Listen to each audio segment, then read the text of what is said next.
კი, გასაგებია, რომ ხელისუფლების 95% პორტირებული ნაცები არიან, მაგრამ სტალინმა ტროცკისტების რო ვერ გამოასურა ვერანაირად, მიყვა და სხიპა და იმათ ლიდერს მექსიკაში მოუმთავრა ბოლო.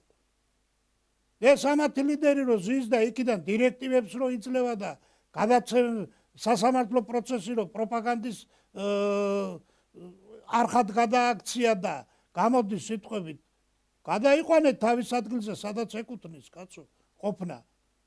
რამდენი წელი უნდა გეჯდეთ ასეთ სასათბურე პირობებში? ხო უნდა აღმოიფხვრას, ვიქცევით, ვინგრევით, შინაგანად.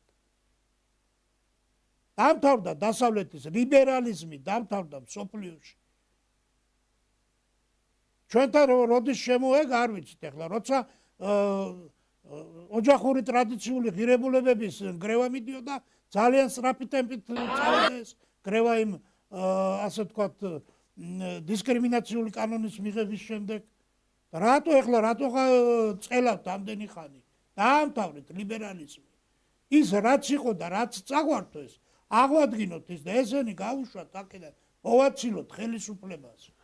ხელისუფლებას მოვაცილეთ. იმის შიშინ უგაქვთ, რომ კადრი არის, კადრის მეტი რა არის.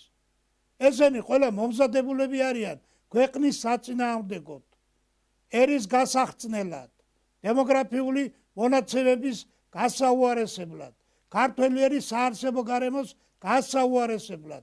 2003 წლის მერე რაც დაიწყო, დღემდე იმ ინერციით გრძელდება და ხო უნდა დასრულდეს. თუ დაუშვათ 5 წლის უკან იყო სიკვდილიანობა 1500 ერთეულით მეტი, დღეს უკვე 9000 ერთეულით არის გადაჭარბებული.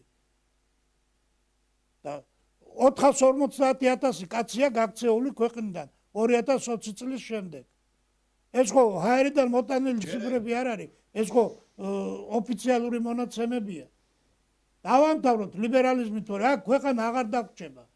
ამათ ადგილზე მოდიან და შემოდიან, კაცო ეს ურჯულოები, უჯიშოები.